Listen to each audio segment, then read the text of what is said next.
Hey, it's Tpok, and I'm back in Katawa Shoujo. And we left off with, what was it? Emmy being a pirate. Yeah.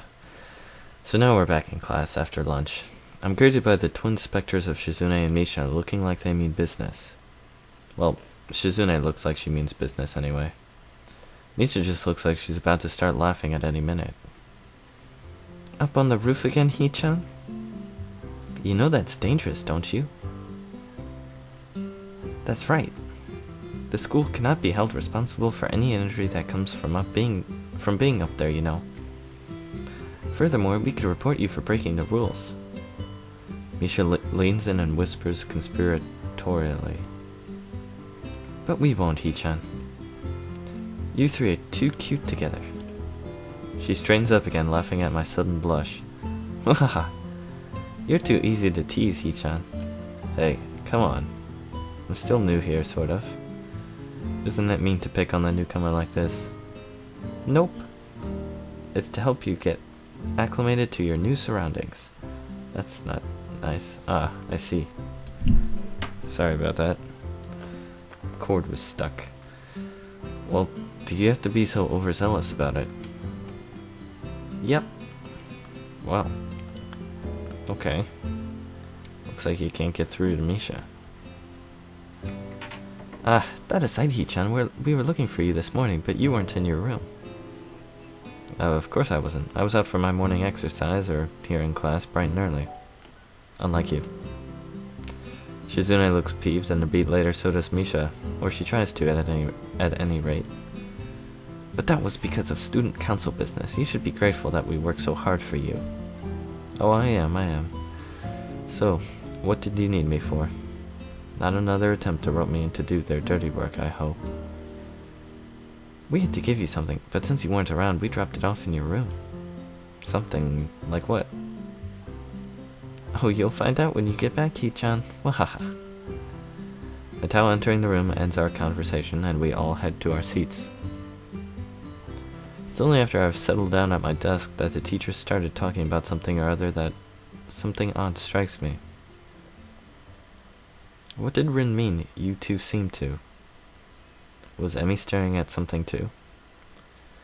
For a brief moment I considered the possibility that Emmy was staring at me the way I was staring at her.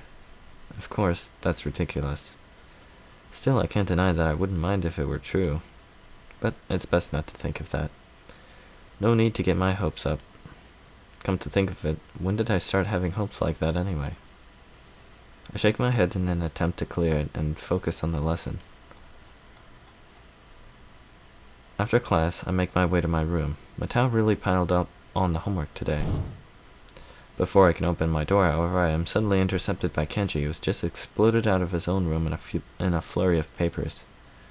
Hey, we need to talk. These rooftop shenanigans of yours, man. They've got to stop. What? You're running around on the rooftop with the limbless wonders. They're women, man. You'll get yourself killed running around like that. I don't follow. Kenji sighs and adjusts his glasses before what could be understood as an attempt at explaining himself patiently. Look, we're friends, so I'm telling you this for your own good. But if I were going to kill someone, I'd do it by throwing them off the roof and making it look like an accident. And I've thought of it. You can be sure they've thought of it too. They're crafty, almost as crafty as I am. I see. Good. I'm glad we had this chat. Loan me 500 yen. I'm sorry? I need to get a drink, man. I've been on site all day and the tap water's been compromised, as I'm sure you know. So I need to stock up on something canned, got it? But to do that, I need 500 yen. And since I've just saved your life with my timely advice, you can at least spare me 500 yen. You know, if it'll make him go away, 500 yen is a bargain. I hand the money over to Kenji, who nods and thanks and dashes off down the hallway, but not before he locks his door. What an exhausting person. I better go in case he changes his mind. As I close the door, my heel taps against something lying on the floor. It's a brightly colored rectangle of paper. This must be the something Misha mentioned before. Probably a student council leaflet that she slid under the door. However, when I pick it up, I find that I couldn't have been more wrong. Someone actually wrote me an old-fashioned, handwritten paper letter. Who bothers doing something like that in this day and age anyway?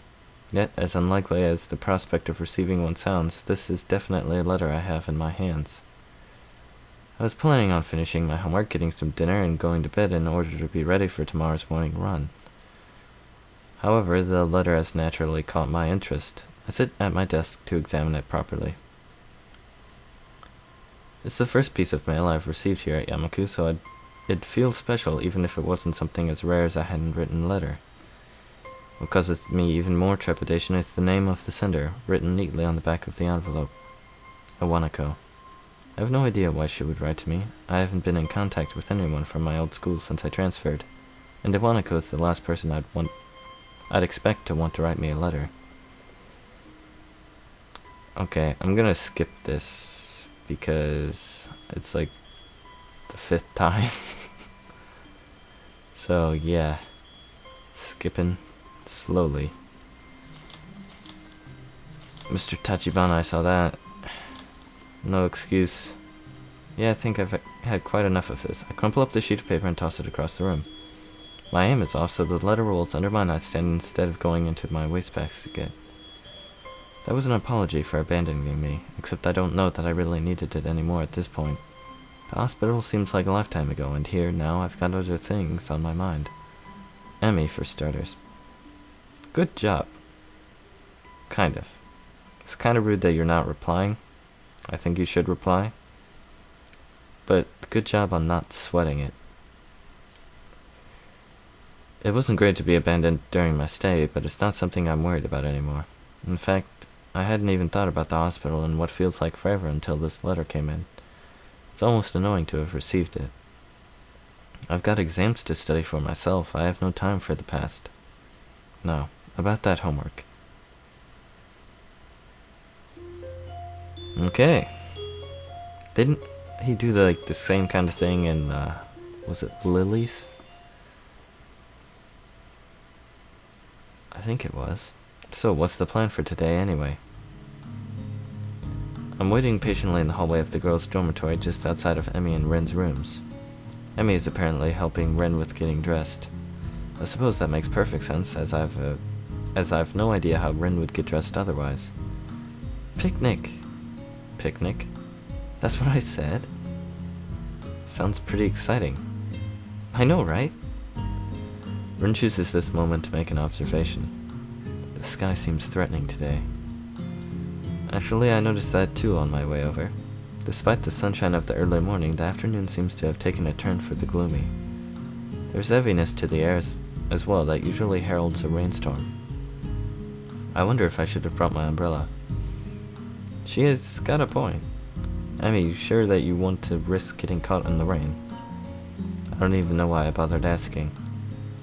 Emmy pops out of Ren's room and into the hallway, looking shocked that I'd even suggest canceling our plans. Of course! What, the threat of rain's supposed to stop me? I can't help but grin at her belligerent response. It's almost like she's daring the rain to come. If Mother Nature were walking down the street, I think Emmy would probably start a fight with her. Or at least challenge her to a race. In fact, Emmy seems almost aggressively cheerful today. Rin wanders out into the hallway looking her usual self. Well then, are we all ready to go? I'm ready! Rin nods and says a single word. Basket. Beg pardon? The basket in Emmy's room. You should carry it. Emmy claps a hand to her mouth, embarrassed. Oh my gosh, I almost forgot all about it. Nice save, Rin. Emmy darts into her room and emerges with what looks like a very well-stocked picnic basket. As she hands it over to me, I note that it feels heavy enough to be one too. Good lord, how much food did she pack? More to the point, where'd she get the money for all of this? So, are we set to head out? Yep. Rin gives another nod and we head out of the dormitory. I can't help but frown when I notice how gray the sky's gotten in the 10 minutes I was inside. Still, Emmy does not seem concerned by such petty concerns as the color of the sky. She's positively skipping as we walk. Which reminds me, Where are we going? This brings Emmy up short and she shoots me an embarrassed look. You know, I hadn't really thought of that. What do you think, Hisao? Well, there's the spot where we ate during the festival, but it might be nice to leave the campus for a while. However, I'm not sure if there's any good places to do that in town. Just as I'm about to open my mouth, Rin unexpectedly interjects with a suggestion. There's a park in town near the art shop. Great idea, Rin. I totally forgot all about that place. Crisis averted. Do you know how to get there, Rin? Rin shrugs. It's pretty likely. Good enough for me. I would prefer knowing for sure, but what the hell. Lead on, Rin. Hey, Pompous. The three of us quickly make our way off campus and take the road down into town. The basket's a bit heavy. I hope that the park is close by. We pass by the art supply store, Rin slowing her pace slightly as we go by. Emmy notices Rin's change of pace and stops. You wanna go in, Rin? Rin shrugs. Nothing I need. Are you sure? There's the slightest flutter of a smile on Rin's face, quickly replaced with her usual expression. Life's uncertain, but on this at least I'm pretty sure. Nice of you to offer. Well, it's not like I'm the one carrying the basket. But I'll bet Hisao wouldn't have minded anyway, right? Oh, of course not. This is hardly a heavy load. I flex for emphasis. Emmy stifles a snort of laughter by pointing to the park at which we've suddenly arrived. Oh, I remember this place. I ran into you here that one time, didn't I, Rin? Rin's eyebrow raises slightly. Maybe. I'm unwilling to say for certain one way or the other. Memory's a tricky thing, you know. Well, I'll be. We made it in one piece after all. Never read that manga. Been told it's good, though. Really random, sorry. The sun's still nowhere to be seen, but neither Emmy nor Rin seem to mind. Hey, picnic time. We find a spot to sit on the grass and I set the basket down gratefully. There's a surprising amount of food prepared. That is a tiny basket. Why were you... That cannot possibly be heavy. Dude. Man up. Oh my gosh. Maybe we were supposed to be joined by some of Emmy's teammates or something. I'm starving, dig in. She attacks the food as if she had nothing to eat for years. Oh, okay. I'm just reaching for the food myself when I feel the first drop of rain land on the back of my hand. Uh-oh. Looks like the weather's not going to cooperate with us after all. Emmy glares at the sky as if that alone will hold back the rain. I very, very nearly believe she can do it. That's one heck of a glare. I agree. It had better cooperate. You hear me, Sky? You stop that raining right this instant. The Sky doesn't seem inclined to listen to her, despite the commanding tone she's taken with it. Instead, the rain seems to increase. Rin wrinkles her nose in distaste at this turn of events. Regrettable. What do you mean? Rin shrugs. I could paint this if I weren't out here. Shame to miss it is all. She doesn't seem angry or annoyed with it, just a little disappointed. Emmy laughs in response to Rin's comment. Guess we should have stopped in that art supply store after all, huh? The rain increases a little more, offended that we haven't fled yet. Despite the warm temperatures we've been enjoying, the rain is rather cold. I wish I'd brought my umbrella. Hey, we should probably head inside to keep dry. We're already pretty wet, Hisao. Yeah, but we can drive this way and maybe wait out the storm. You don't want to catch a cold or anything, do you? Emmy considers this for a moment. I can tell that part of her wants to stay out in the rain just to spite the weather. Unfortunately for her, the weather hardly cares about what we do. I suppose you're right. Where could we go? I don't have an answer for it. The area is still pretty new to me. Though I guess I'm slowly getting used to the school itself, the surrounding town remains a mystery. All I know is the art supply store, and that's only because we've just passed it. Fortunately, Emmy soon snaps her fingers in triumph. That's it, there's a tea shop nearby. We could have some tea and dry out, no problem. That doesn't sound like a bad idea. Great, you know where it is? Emmy nods, looking fairly confident. Sure do, I think. But it'll be an adventure either way, right? Adventure, huh? Well, I suppose we could use a little adventure. I think as long as we get off the rain, I'll be happy. I guess we haven't gone to the Shanghai yet in this arc. That's strange. I thought we did. Oh well. The picnic basket is a little lighter now, at least. Lead on. Rin and I follow Emmy as she weaves through the streets with something approaching confidence. Now a left here? There, the Shanghai. Emmy beams triumphantly as she points to the tea shop. Come to think of it, I have been here before. It seems fairly crowded inside, entirely the fault of the sudden rain, I'm sure.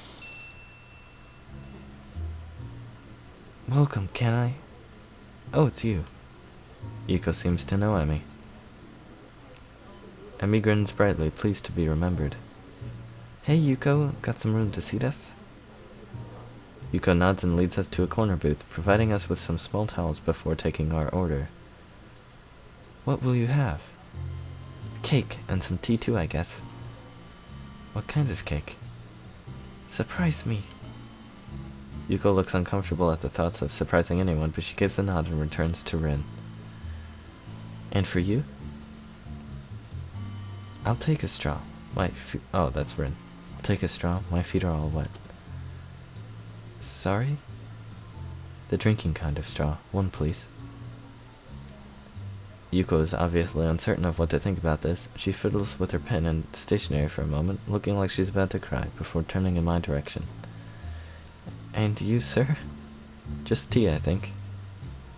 Emmy would probably yell at me if I ordered cake. Oh, come on, Hisao, don't let me be the only one with food. I'd feel like a pig. Just trying to eat healthy. Your orders, after all. Well, today is your day off. You can be healthy tomorrow. Well then, I suppose I will have some cake after all. Yuko seems slightly irritated that I'm changing my mind.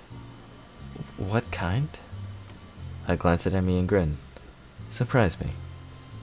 Yuko sighs and nods. I feel bad for Yuko. Very well, your order will be out soon. Despite the crowd, our order does indeed arrive quickly. Oh my gosh, there's actually a crowd. Thanks, Yuko.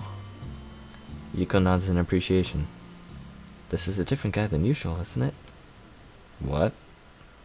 Different guy? Uh-oh. Emmy must notice my confusion because she seems a little embarrassed. Oh, what? Oh yeah, I guess he is. This is my friend Hisao. Yeah, we've met. Huh, small world. Well, let me know if you need anything. With that, Yuko takes off like a shot to wait on some other tables, leaving me to ponder her comment. Different guy, huh? I guess it makes sense, right? I mean, he's pretty popular, or so I've been told. It's probably that kid from the track team. This is stupid, I can just ask Emmy. So who's this other guy, huh? You got a secret lover or something? Emmy laughs again, only I get the feeling it's from nervousness as much as anything else. It's just the track team captain, he likes to come down here after practice sometimes. So if we have anything to discuss, I tag along. Sounds mighty suspicious to me. No, not really. Oh, I see. I could let the matter drop, but I can't resist at least getting another dig in. So it is a secret lover. I knew it. Rin watches our play, seeming mildly amused before muttering something that I don't quite catch. Yeah, anyway. What, huh? Rin jerks back from wherever her mind wandered off to. Huh? What did you just say? Huh? No, before that. No idea. Oh well. Okay. I let the matter drop, but I can't help notice that Emmy seems relieved that Rin interrupted the conversation. Maybe I went a little too far. I think you kinda did. I mean, I believed your story. I don't know why you didn't. I mean, it's not even a story, it's what happened, I guess. Unless it is a story. In case, if that's the case, then I'm just wrong. Well, guys, I'm gonna end it here, but tomorrow, I think I'll have Leaves and Hate Plus. I'm gonna buy that as soon as it comes out. So yeah, look forward to that. Hate Plus and Leaves, hopefully. I'm definitely gonna do Hate Plus. But yeah, my classes start up again soon, so I don't know exactly how everything's gonna work out. But I think Tuesday I'm gonna upload some Katawa Shoujo, but also do like a super recording spree of To the Moon, because I bought that and I never played it. So yeah, To the Moon will probably be the only thing uploaded for a while, unless I can get my schedule all sorted out and everything good. So yeah, anyways guys, rambled for a bit, but thanks for watching, and I'll see you next time.